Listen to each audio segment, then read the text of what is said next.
Hello everyone, welcome to Medical Guruji.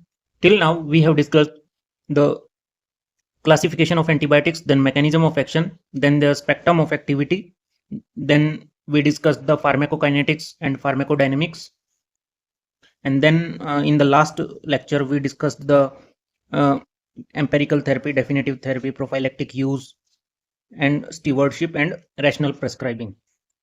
So today is the week 6 lecture, and we are going to discuss adverse effects of antibiotics. There are some common side effects of antibiotics and some severe side effects, and we will deal with the manage and the monitoring of side effects.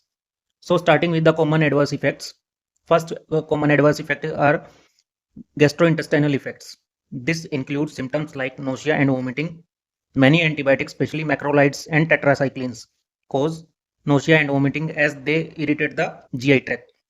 Then antibiotics can disrupt the normal flora, leading to the diarrhea. This is common side effect of many antibiotics, including penicillins and cephalosporins. Then antibiotics like erythromycin can cause abdominal pain due to increased gastrointestinal motility. Then second common adverse effect is allergic reactions. Rash is a common allergic reaction, particularly with penicillin and sulfonamide. Then urticaria, these are the hives, these are raised itchy welts on the skin which can occur with any antibiotic but are more common with penicillin and cephalosporins. Then anaphylaxis is a severe life-threatening allergic reaction that can occur with any antibiotic, especially beta-lactams like penicillins and cephalosporins.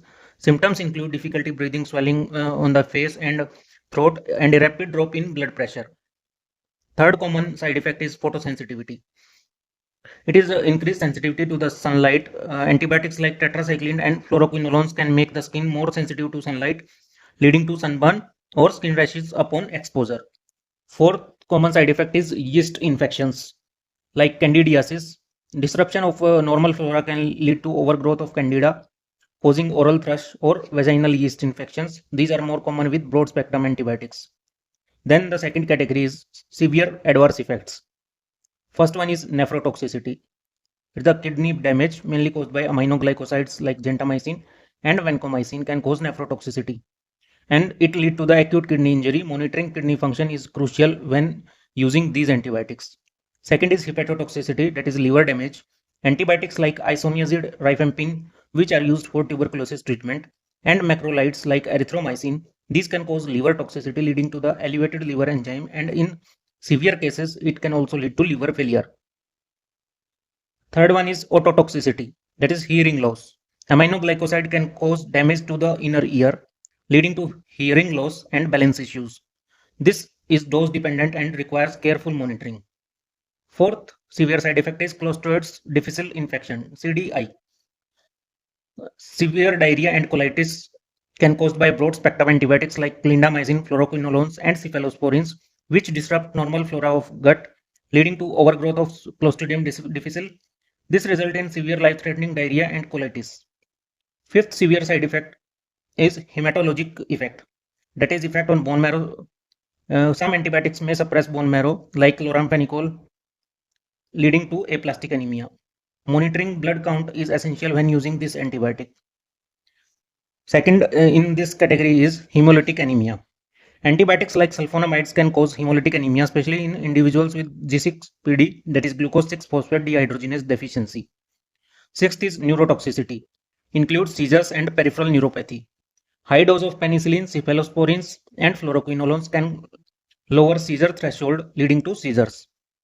Whereas long-term use of antibiotic like metronidazole can cause peripheral neuropathy characterized by tingling, numbness, and pain in extremities. Then specific adverse effect associated with different antibiotic classes, like first class beta-lactam. In the classification, we have already discussed the classification in details. So beta-lactams include penicillin, cephalosporin, and carbapenemase. Common side effects include allergic reactions like rash, itching, and in severe cases anaphylaxis and GIT upset, causing nausea and diarrhea. Rare adverse effects are seizures, especially with high dose, or in patient with renal impairment, and hematologic issues like neutropenia or thrombocytopenia. Second class is aminoglycosides. Example, gentamicin, amikacin. Common adverse effects include nephrotoxicity, ototoxicity, and rare adverse effects like neuromuscular blockage that cause muscle weakness and respiratory paralysis in predisposed individuals. Third class is fluoroquinolones, include ciprofloxacin and levofloxacin. Common adverse effect like GI upset causing nausea, diarrhea, and CNS system effect like dizziness and headache. Rare adverse effect is tendinitis and tendon rupture and QT prolongation with increased risk of arrhythmia. Then fourth class is macrolides, include azithromycin, erythromycin. Common are nausea and abdominal pain, and rare is QT prolongation leading to arrhythmia and hepatotoxicity, that is liver enzyme elevation or liver damage. Fifth class is tetracyclines, include doxycycline, tetracycline. Common adverse effect photosensitivity and GI upset, and rare adverse effect is tooth discoloration in children and hepatotoxicity in high dose or during pregnancy. Sixth class is sulfonamides, include sulfamethoxazole. Common adverse effect is rash, fever, and rare effect like SJ syndrome, Steven-Johnson syndrome is a severe skin reaction, and hemolytic anemia in patient with G6PD deficiency. Seventh class is glycopeptides, include vancomycin. Common adverse effect include Redman syndrome, that is flushing and rash due to rapid infusion, and rare are nephrotoxicity and ototoxicity. Eighth class is polymyxin, include colistin. Common side effect include nephrotoxicity and rare include neurotoxicity, dizziness, confusion, and seizures. Ninth class is rifamycin, include rifampin. Common adverse effect causing orange discoloration of body fluids like urine, tears, and rare adverse effects like hepatotoxicity and flu-like syndrome with intermittent dosing. 10th class is metronidazole. Common adverse effect like metallic taste, GI upset, and rare include neuropathy, that is tingling or numbness in extremities, and disulfiram like reaction with alcohol. The key consideration in the side effects are allergic reaction. That is always assess for a history of allergy before prescribing antibiotic. Regular monitor of renal, hepatic, and hematologic parameters is essential for high-risk antibiotics. And inform the patients about the potential side effects and when to seek medical attention. Now we will discuss the monitoring and management of the side effects of antibiotic, which are essential to ensure the patient safety and the treatment success. So starting with monitoring of side effects. Effective monitoring involves identifying the adverse reaction early and addressing them promptly. First one is clinical monitoring.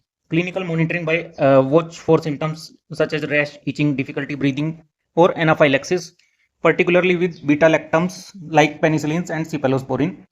For vancomycin, monitor the Redman syndrome during infusion. Then by organ toxicity, monitor kidney function, creatinine and urine output for nephrotoxic antibiotic like aminoglycosides or polymyxin. Then regularly check the liver enzyme ALT/AST for the hepatotoxic antibiotic like rifampin and tetracycline. Observe for diarrhea, which can indicate antibiotic-associated colitis, for example, Clostridioides difficile infection. Watch for dizziness, hearing loss, that is ototoxicity, and neuropathy with drug like aminoglycosides and metronidazole. Then second is laboratory monitoring. Perform CBC, that is complete blood count. If you want to learn the complete blood count, then there is separate video on CBC. You can watch from the I button. So laboratory monitoring by performing CBC to detect neutropenia or thrombocytopenia when patient is on beta-lactams or sulfonamides. Then therapeutic drug monitoring, measure the drug levels for antibiotics with narrow therapeutic index, example vancomycin and aminoglycoside, to avoid the toxicity. Then monitor bacterial response to the treatment to detect resistance or adjust therapy by performing culture and sensitivities. Second part is the management of the side effects. When side effects occur, prompt and effective management is crucial to minimize the harm of patient and to ensure the continued treatment. In this, the first is the management of allergic reaction. There are two types of reaction, mild and severe. For mild reaction, discontinue the antibiotic and switch to an alternative. Use antihistamines for symptoms like rash or itching. For severe reactions, that is for anaphylaxis, administer intramuscular epinephrine immediately and provide supportive care, for example, oxygen and fluids. Second is management of GI, that is gastrointestinal issues. For nausea and diarrhea, suggest taking antibiotic with food if allowed, or consider probiotics to maintain the gut microbiota. In the severe diarrhea, stop the antibiotic if Clostridium difficile infection is suspected and initiate appropriate therapy For example, oral vancomycin or fidaxomicin. Then third is the management of organ toxicity. For renal toxicity, adjust the doses or discontinue nephrotoxic antibiotic based on renal function test. Then provide hydration to reduce the kidney stress. And to minimize the hepatotoxicity, monitor the liver enzymes and discontinue the antibiotic if significant elevation or liver damage occurs. Fourth is the management of neurological effects. Discontinue the offending drug if significant neurological symptoms, for example, seizures or neuropathy arise, and switch to the safer alternative. To manage the hematologic issue, discontinue the antibiotic if blood counts are significantly affected and consider a different drug class. So the preventive measures for side effects are always ask about allergies and prior adverse reactions before prescribing. Tailor the doses based on the patient factors like age, weight, renal or hepatic function. Inform the patient about potential side effect and when to seek medical attention. Co-prescribe probiotics to reduce the risk of antibiotic associated diarrhea. Then for long-term, monitor for long-term complications such as antibiotic resistance or secondary infections, for example, fungal infection due to microbiota disruption. Encourage judicious use of antibiotics to minimize the unnecessary exposure. By combining diligent monitoring and proactive management of adverse effects can be minimized, ensuring that antibiotics are both safe and effective. In summary, antibiotics can cause side effects such as beta-lactam causing allergic reaction and seizure, blood disorder, aminoglycoside causes nephrotoxicity and ototoxicity, fluoroquinolones causes tendon rupture and QT prolongation, macrolides and tetracycline cause GI upset, photosensitivity and QT prolongation, sulfonamide cause allergies and severe reactions like Stevens-Johnson syndrome, vancomycin and polymyxin causes nephrotoxicity, ototoxicity and infusion reaction. So monitoring of these effects by clinical checks, lab test and therapeutic drug monitoring, and managing by the stopping the antibiotic or choosing an alternative. In case of organ damage, adjust the doses and use of probiotics. And in the preventive measures, assess the patient history and adjust the dose based on the individual factors like allergies or organ health. Educate the patient about the side effects and provide guidance on when to seek help. In short, understanding, monitoring and managing antibiotic side effects are crucial to ensure safe and effective treatment while minimizing the complications. So it was all about the side effects of antibiotics. In the next lecture, we will discuss on the antibiotic resistance, the mechanism, factors, and global impact of resistance, then strategies to combat antibiotic resistance. If you like the video, then share and subscribe to Medical Guruji. Thank you.